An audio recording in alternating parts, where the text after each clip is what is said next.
জমি বিবাদকে কেন্দ্র করে বাড়ির খড়ের গাদায় আগুন দেওয়ার অভিযোগ প্রতিবেশীর বিরুদ্ধে। নষ্ট করা হলো চাষের ক্ষেত। চাঞ্চল্য ধূপগুড়ির মহকুমার পূর্ব আলতা গ্রাম এলাকায়। অভিযোগ, এলাকার বাসিন্দা কুদ্দুস আলী ও আব্দুল অহেদের দীর্ঘদিন থেকে জমিকে কেন্দ্র করে বিবাদ চলছিল এবং কোর্টে মামলাও রয়েছে। কুদ্দুস আলীর অভিযোগ যে আমি বাড়িতে না থাকায় আব্দুল অহেদ ও তার দলবল নিয়ে হাজির হন আমার বাড়িতে। ধারালো অস্ত্র নিয়ে বাড়িতে থাকা মহিলাদের হুমকি দেয় এবং বাড়িতে থাকা খড়ের গাদায় আগুন লাগিয়ে জমিতে সমস্ত ফসল নষ্ট করে পালিয়ে যায়। তারপর দমকল কর্মীদের খবর দেওয়া হলে দমকল কর্মীরা এসে সেই আগুন নিয়ন্ত্রণে আনে। এ বিষয়ে থানায় অভিযোগ দায়ের করা হবে বলে জানান কুদ্দুস আলী। এদিকে আব্দুল অহেদ বলেন, কুদ্দুস আলী যে অভিযোগ করছে সেটি পুরোপুরি মিথ্যে এবং ভিত্তিহীন। আমরা কুদ্দুস আলীর বাড়িতে যাইনি, আমরা আমার বাড়িতে গেছিলাম ঘাস কাটতে। তারা দলবল নিয়ে আমাদের উপর চড়াও হন এবং তাদের নিজের বাড়িতে থাকা খড়ের গাদায় নিজেরাই আগুন লাগিয়ে দেন। আমরা কেউ যাইনি, আমরাও থানায় অভিযোগ করব।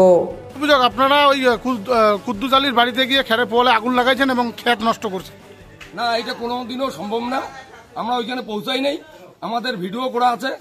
কে কারিয়াপুঞ্জিতে আগুন ধরে দিয়েছে বা কে দেয় নাই সেটা আপনারা তদন্ত করেন, ভিডিওটা আমাদের দেখেন। কে ভিডিও মানে ওই খেরেপুঞ্জিতে আগুন লাগাই দিল? হ্যাঁ, হ্যাঁ, ওরা নিজেই আগুন লাগাই দিয়েছে তো। হ্যাঁ, তারপরে আমরা তো কোর্ট থেকে এই কয়েকদিন আগে আমরা তো রায় পেয়ে গেছি। জমিটা থেকে কেস চলছিল। হ্যাঁ, এর আগে মানে কুদ্দুস আলী কেস করছে। কোর্ট থেকে আইসা আমার এখানে আগুন লাগাই দিছে।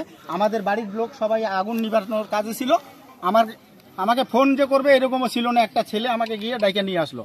আর এইদিকে ওরা আগুন নিবাচ্ছে আর এইদিকে ওরা এসে ধমচা খেটটা কাটিয়ে দিচ্ছে। কারা ওরা? কারা? এই যে রহেদ, আয়নাল, মানে ওরা আর কি আমাদের ভিডিও ফুটেজ করে রেখেছে বাচ্চাগুলা। মানে কি কারণটা কি? কারণটা বলতে গেলে এই জমিটার উপর কেস ইনজেকশন জারি আছে। এই জমিতে তো আমি আবাদ করি, দীর্ঘদিন থেকে এই জমি আবাদ করি। আজকে এই জমিতে আমার ধুমচা ক্ষেত অনেকটা বড় বড় হয়েছে, আপনি গিয়ে দেখেন, ওটা ফটো টটো নেন। কিন্তু ওরা আইসে কি করলো, ধুমচা ক্ষেতটা পুরো কাইটে দিল। কাইটে দেওয়ার আগে কিন্তু এখানে আগুন লাগাই দিছে। যখন আগুন লাগাইছে, আমরা তো পুরুষ লোক কেউ ছিলাম না, মহিলা লোক সবাই আর কি ওই আগুনটা নেবার কাজে ব্যস্ত ছিল। ওরা এইদিকে ক্ষেতটা কাইটে দিল। কোন জায়গায় এটা পূর্ব আলতা গ্রাম। মানে আপনাদের বিরুদ্ধে অভিযোগ যে কুদ্দুস আলীর বাড়িতে গিয়ে খেরে পোয়ালে আগুন লাগাইছেন আপনারা, এই বিষয়টা কি জানেন? না, আমরা তো যাইনি, ও কুদ্দুসের বাড়িতে পৌঁছাইনি। আমাদের জমিতে গেছি। আমাদের জমিতে গিয়ে আমরা এই যে দুমচা গাছ কাটতে গেছি। পাটা ছিল। ওটা কারা কাটছিল? ওগুলা কি আবাদ করছিল? আমরা করছি। আব্দুল আবাদ করছে। আমরা ওটা পুলিশও জানে যে আমরা ওগুলো আবাদ করে গেছি। ওটা কিছুদিন আগে ইয়ে ছিল যে ইনজেকশন জারি ছিল, এটা কি এখন আছে? আমরা তো কোর্ট থেকে রায় পাইছি। কোর্ট থেকে রায় পেয়েছি? হ্যাঁ, আমরা রায় পাইছি, তার জন্য তো আজকে গেছি। না, এটা বাড়িতে ছিলাম। আমি গরু বানতে গেছি, দেখি ওইখান থেকে যে ওরা 4-5 জন আমাদের এখানে আগুন লাগাইছে। আর যখন আমি বাধা দিতে আসি তখন যে ধনচিয়া ক্ষেতটা কেটে দিল। কারা? কি নাম তার? ওর রহেদ, ওর বেটাগুলো 10-12 জন মিলে সবাই মিলে এসে ধনচিয়া। কেন আগুন লাগাইলো? কি কারণ? ওই যে জমিটার জন্য, কেসালের জন্য। এর জন্য আগুন লাগাই দিয়ে আগুন যখন আমি বাধা দিতে আসলাম তখন ওরা গেল জমিটাতে সব ধনচাগুলো কেটে দিল।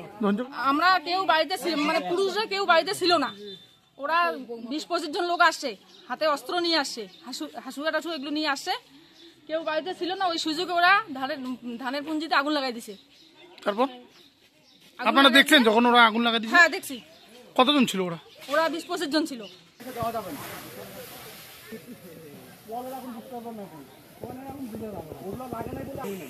জল দিলে ভিজবে না, যা গন্ধ হওয়ার হয়ে গেছে, গরু মুখে দিবেন এগুলো।